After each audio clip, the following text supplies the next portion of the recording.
اعوذ باللہ من الشیطان اللعین الرجیم بسم اللہ الرحمن الرحیم الحمد للہ وکفا وسلام علی عبادہ الذین اصطفی. درود بھیج دیجیے محمد علیہ.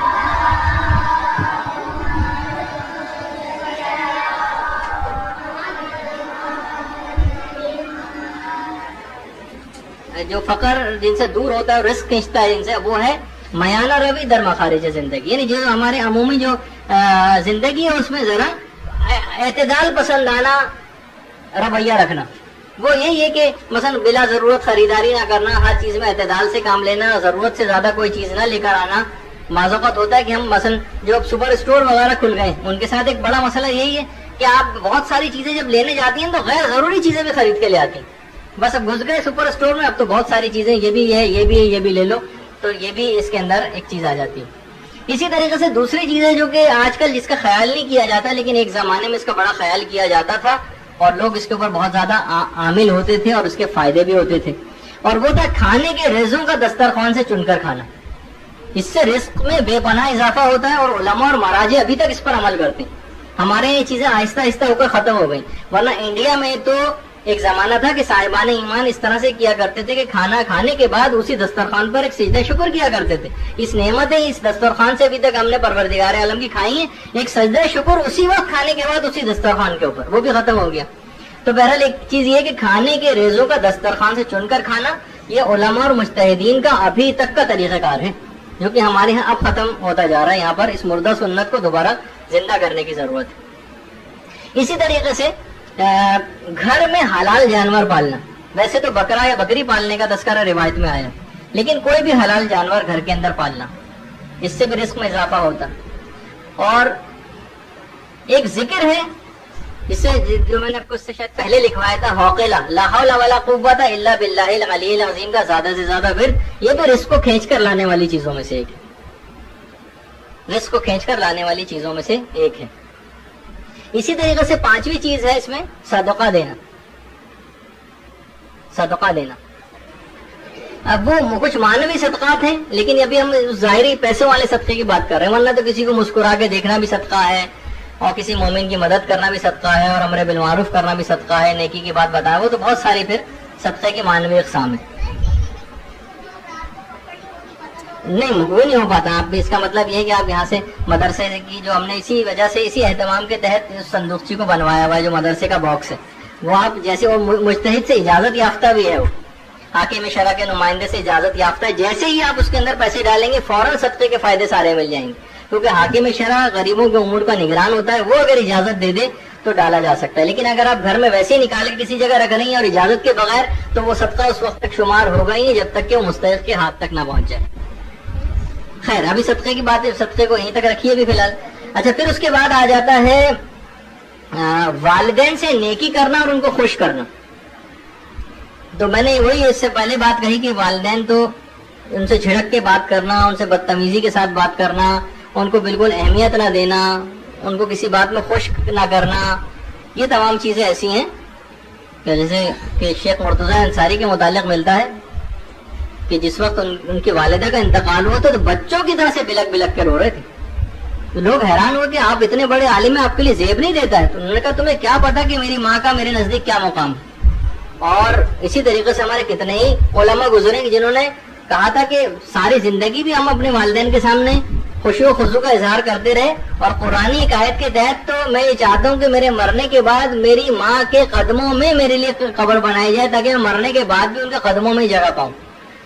اور ایسے بھی تھے، غالباً شاید علامہ محمد حسین طباطبائی کے متعلق ملتا ہے، ایک اور عالم کے متعلق، یا شاید شیخ عباس قمی کے، کہ اپنے والد کو اپنے گال جو ان کے پاؤں پر رگڑ کے ان کو جگایا کرتے تھے ان کے قدموں سے. اپنے تو ان کے والدین جو دعائیں دیتے تھے اس کے نتیجے میں اتنے بڑے بڑے علماء بنے.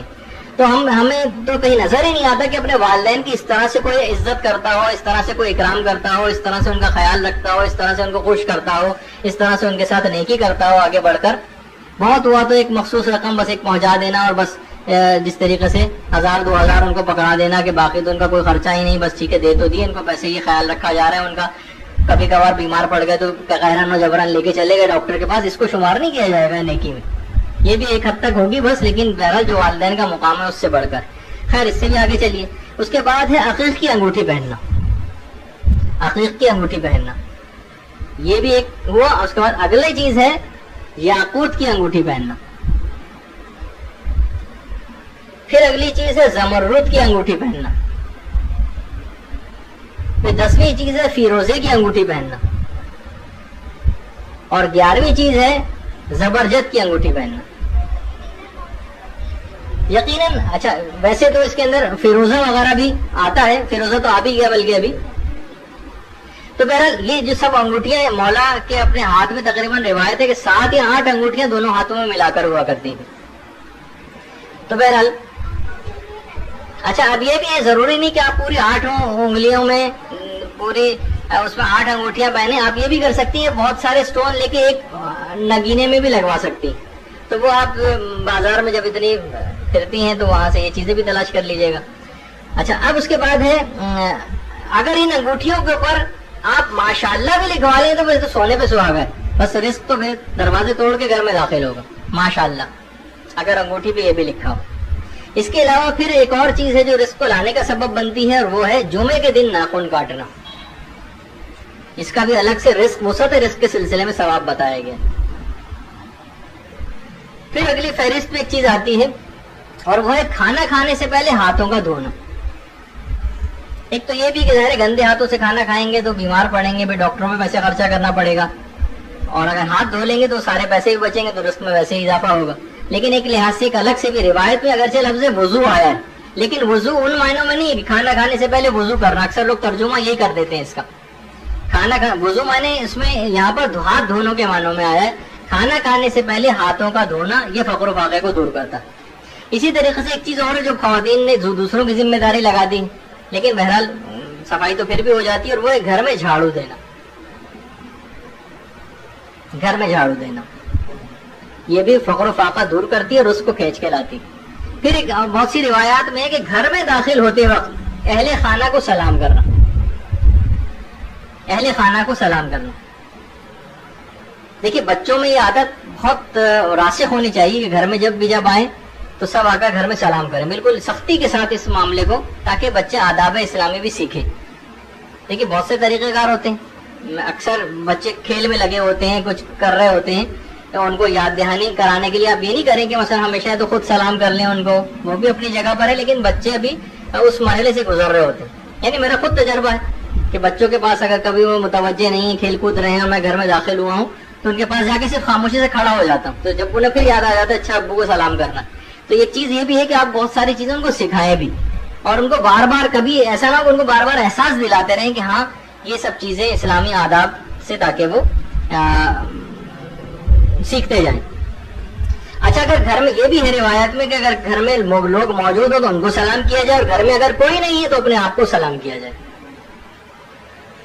اچھا اسی طریقے سے بہت ساری روایت میں یہ بھی کہ اپنے بچوں کا نام محمد، احمد، علی، حسن اور حسین رکھنا. درود بھیجیے محمد علیہ وسلم.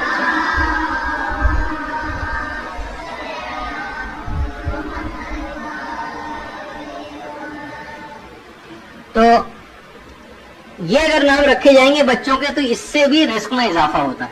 اس طرح کے بابرکت نام جب گھر میں پکارے جائیں گے، البتہ دیکھیں بہت سارے نام ایسے ہیں کہ پھر یہ اگر رکھ دیے جائیں تو پھر ان کو برے ناموں سے نہ پکارا جائے. جب یہ امام کو پتہ چلا کہ ایک صحابی نے اپنی بیٹی کا نام فاطمہ رکھا ہے تو امام نے اس کو پھر بلا کر منع کیا کہ کبھی اس کو برا بھلا نہ کہنا. تو بہرحال اس طریقے سے یعنی اس طرح کے جو نام رکھے جائیں، یہ جو بابرکت نام ہے، اس سے خود بخود ایک برکت بھی گھر میں آئے گی اور رزق میں بھی اضافہ ہوگا. اب آ جائیے وہی چیز حج و عمرے کو ادا کرنا. ایک تو یہ ہے کہ حج و عمرہ ایک دفعہ بھی کرنے جائیں گے نا تو بے پناہ رزق میں اضافہ ہوگا. اور ایک اور اس کے بعد چیز ہے مداومت حج و عمرہ. اگر کسی کے پاس پروردگار نے سہولیات دی ہیں اور وہ ہر سال حج پہ جا سکتا ہے یا ہر سال عمرے پہ جا سکتا ہے یا اس سے زیادہ دفعہ جا سکتا ہے، تو وہ جتنی دفعہ جائے گا اس کے رزق میں وسعت ہوتی جائے گی. دیکھیے یہاں تک ملتا ہے وہ شہید دستیاب شیرازی کے پاس ایک دفعہ ایک عورت آئی اور کہا کہ مستحب حج کے لیے میں جانا چاہتی ہوں، اس کا فقہی مسئلہ بتائیے. انہوں نے کہا دیکھو اگر تم مستحب حج پہ جانا چاہتی ہو، بھی ایک یہ واقع بیٹھا ہے، اس کی شادی کا مسئلہ ہے اور بہت زیادہ غریب ہے، اور میں گارنٹی دیتا ہوں کہ اس سے زیادہ تم کو ثواب ملے گا کہ تم نے اس کو پیسے دے دیے. کہنے کہ بس جتنا پوچھ رہے ہو نا اتنا بتائیے، اس سے زیادہ بتانے کی ضرورت نہیں. تو بہت سے لوگ اتنا زیادہ اس پہ وہ ہوتے ہیں کہ ان کو بالکل اسپیسیفکلی جواب چاہیے, زیادہ ثواب بھی نہیں ہمیں لیکن کرنا یہی کام. لیکن بہرحال حج و عمرے کے اندر ایک ایسی چیز ہے, بلکہ یہاں تک ہے کہ اگر کیا زیادہ بہتر ہے, علماء سے پوچھا بھی گیا, ویسے انشاءاللہ جو حج کی کلاسز ہوں گی اس میں بھی بات آئے گی کہ ہمارے لیے بہتر کیا ہے. ہم استطاعت رکھتے ہیں ہم ہر سال حج پہ جا سکتے ہیں, ہر سال خود حج پہ جاتے رہیں, یا ہم یہ بھی کریں کہ کسی اور کو جس نے کبھی حج نہ کیا اس کو حج پہ بھیج دیں, کیا کس میں زیادہ ثواب اور فائدہ ہے؟ جواب علماء کی طرف سے یہی آتا ہے روایات کی روشنی میں کہ خود ہی ہر سال حج پہ جانے کا زیادہ ثواب. لیکن یہ ضرور ہے کہ اگر آپ کوئی چاہیں کہ کسی کو اور وسعت دی ہے تو اس کو بھی بھیج دیں, لیکن خود بھی چلے جائیں. اور کبھی دیکھیں کہ واقعی زیادہ ضرورت ہے تو کسی اور کو بھی بھیجا تو جا سکتا ہے, لیکن زیادہ ثواب پھر بھی خود ہی حج و عمرے پہ جانے میں. تو مداومت حج و عمرہ یہ اس کے بعد ہے, یعنی کثرت کے ساتھ اگر خدا حالات ایسے رکھے اور اتنی کشائش اور اتنی وسعت دے رزق کے اندر, تو بہرحال ہر سال حج و عمرے پر جانا یہ زیادہ ثواب رکھتا ہے.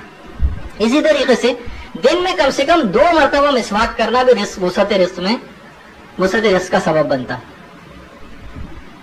دن میں کم سے کم 2 مرتبہ مسواک کرنا. مسواک سے مراد ٹوتھ برش بھی ہو سکتا ہے, وہ لکڑی بھی ہو سکتی ہے, اور وہ نہ ہو تو کم سے کم انگلی کو اپنے دانتوں پر پھیر لینا, یہ بھی مسواک میں شمار ہو جاتا ہے.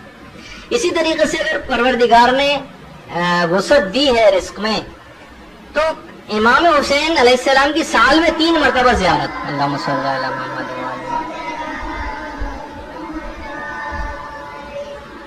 امام کی سال میں کم سے کم 3 مرتبہ زیارت پر جانا, یہ بے پناہ رزق کو لانے والی چیزوں میں سے ایک, 3 مرتبہ سال میں. لیکن یہ کہ اگر کوئی شخص نہیں جا سکے تو بہرحال یہ بھی فقر و فاقے کو بالکل دور کر دیتی ہے. بلکہ ہمارے 7ویں امام کی تو یہ حدیث ہے, ہمارے امام موسیٰ کاظم اللہ صلی اللہ علیہ وسلم,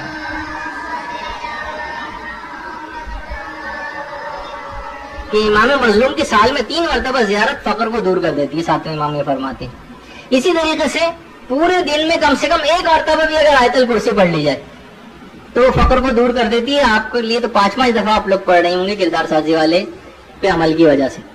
اور یہ بھی کہا جاتا ہے کہ 1 مرتبہ بھی اگر کسی نے پورے دن میں آیت الکرسی پڑھ لی تو روایت میں یہ کہ دنیا کی 100 سختیاں اس پر سے دور ہوں گی اور آخرت کی 100 سختیاں اس پر سے دور ہوں گی.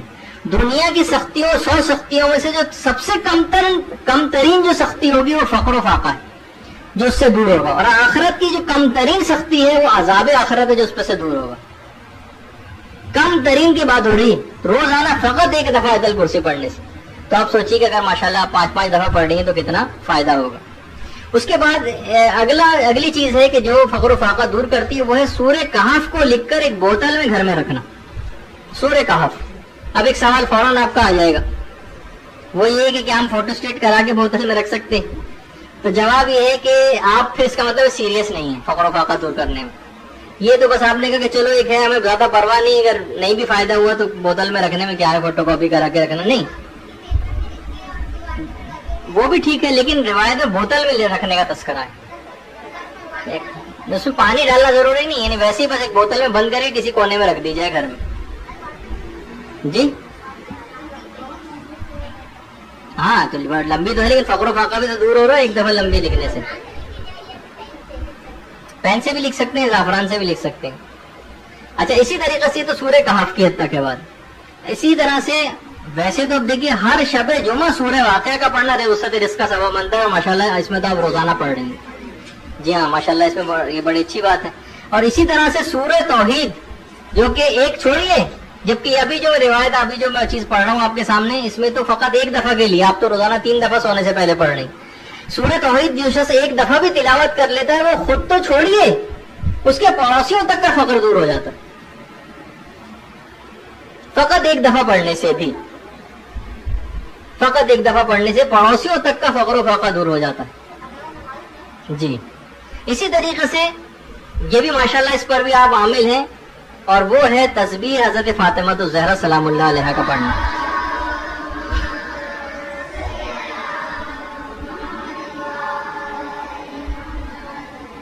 یہ فقر و فاقہ دور کرتا ہے. اور اس کے علاوہ ایک چیز اور بھی روایت میں آئی ہے, دیکھیے بہت ساری چیزیں ایسی ہیں کہ کیونکہ بہت ساری چیزیں متروک ہوتی جا رہی ہیں لیکن آداب اسلامی میں شامل, بہت ساری روایت میں اس بات کا بھی تذکرہ آیا ہے کہ مثلا اگر کوئی کسی کے پاس مہمان آئے اور کچھ کھائے پیے بغیر جا رہا ہو, تو دیکھیے ایک تو یہ کہ کچھ نہ کچھ مہمان کو چاہے وہ پانی ہی تھوڑا سا کیوں نہ صحیح ضرور پلا دیا جائے.